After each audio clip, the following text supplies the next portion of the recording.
Good morning, stop the presses, hold the phones. It's an unexpected morning video because Jaecoo are having to recall a quarter of their 2025 UK cars back to the dealer. The Chinese brand has initiated a recall for 7,500 Jaecoo 7 models due to an incorrectly attached wiring harness clip. This is breaking news. Breaking cars. Jaecoo's issued a recall for thousands of the 7 SUVs. The harness clip connected to the car's electronic control unit, according to the European Union's SafetyGate website, has not been attached properly in some vehicles, resulting in engine warning lights and potentially even causing the car to randomly stall. To be fair, though, it's only 7,500 of them manufactured between April and December 2025, which is 26% of the cars the Chinese brand sold in the UK last year. So Jaecoo says the 1.6 litre TGI petrol is the only one affected. Those with a plug-in hybrid, you're okay. And the Moda 5, I always forget that it's an O in the middle there, not an A, which shares the Jaecoo's powertrain, is not being recalled for the moment. They'll recall that when they're forced to.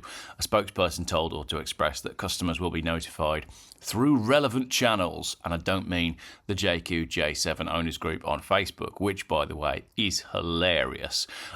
In the meantime, Chinese manufacturers made clear that this is not a stop-drive recall, so you can carry on driving it if indeed it's still working.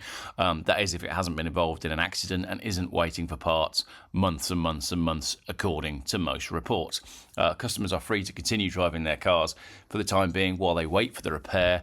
The global production process has also been rectified in order to prevent the issue from cropping up again. So it will be interesting to see how long this repair actually takes.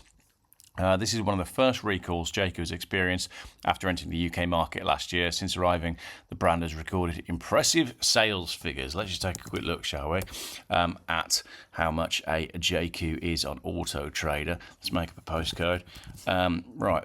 Jaecoo, J, and then what we're going to do is we're going to have a quick look at the Amelia Island auction because 429 Jaekoos for sale. Because this article obviously didn't warrant a long enough video, but as I'm filming, we'll take a quick look at what is coming up today and yesterday in Amelia Island. Interestingly, we have a Bugatti Veyron that didn't sell. Mark McCann, take note.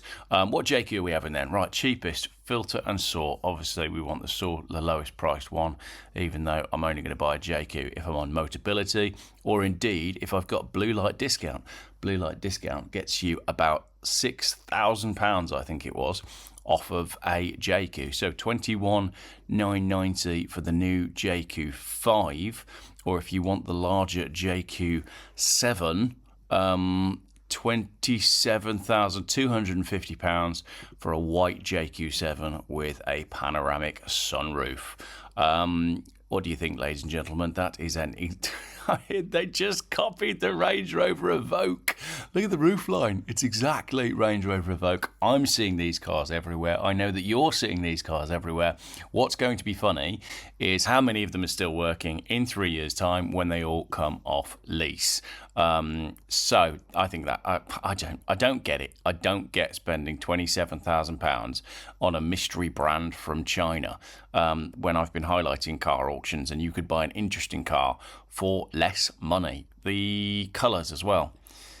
I like the green ones. You don't see many of the green ones. They're all white, black and blue. They don't do a red. They don't do a turquoise. It's all just pretty standard. I don't think you have loads of options to choose from on the Jaecoo J7 either. Right, Amelia Island auctions, just quickly, because Mrs. G wants me to go and make a cup of tea. Let's take a look at what we had go through yesterday. I am working on a spreadsheet of what cars were bid to, and that's here. So I've sort of got that data, but I'm not ready to launch the video yet. But I can tell you that this one, the Golf Rabbit, the limited edition Rabbit, actually made $18,000 against an estimate of 10 to 15. So a lot of these cars went through yesterday. I'll whip through these because I know you don't really like the high-end stuff, and especially the American stuff. But it is quite interesting just to gauge where values are at. So let's pick a big lot and we can see what it sold for. There you go, 2017 Aston Martin Lagonda Taraf. Now, if I just close my low battery thing, the Lagonda Taraf was lot number 115, and I can tell you that it was bid to only $430,000 against a lower estimate of 500. Now, I actually think this is quite a cool looking car. I think this, what year is this? 2017. Does this predate? It doesn't predate the Rapide, does it? It was a special edition, but quite a cool thing, but obviously missing its estimate by some distance, so not sure if it has sold. Let's pick another big one. The Auburn 851 supercharged boat tail speedster. That is beautiful, isn't it? I mean, that is just absolute automotive perfection right there. And let's see, the estimate available upon request, apparently. What lot number did I say it was? It was 117, lot 117. The estimate was 650 to 850,000, and it only bid to 475,000. Wow, that is interesting. Moving on then, let's find another big one from yesterday. The Singer, lot number 120. That was the Porsche 911 reimagined by Singer. Lower estimate was 1.1, and it sells for, well, it bid to 1.125. So there you go. Everything we've been saying about the newer cars selling for strong money is correct. The Auburn doesn't get anywhere near its estimate, but the Singer goes above its lower estimate. Murcielago Roadster, lot number 123. What did that do? That went to $715,000 against the lower estimate of 700, so not bad at all on the Lamborghini. And we've got a couple more that I want to look at. Let's just do the F40, lot number 134. Mrs. G is gasping for a cup of tea. Lot 134 is here, Ferrari F40. Lower estimate 3.2, and we sell at 3.4, so we go above the lower estimate. The XJ220, lot number 137, I actually watched this last night. 137 XJ220, 575, and we sell at 615, so again, we do well on that. The 300 SL Roadster, lower estimate of $1 million. That is lot number 140. That's down here, lot number 140.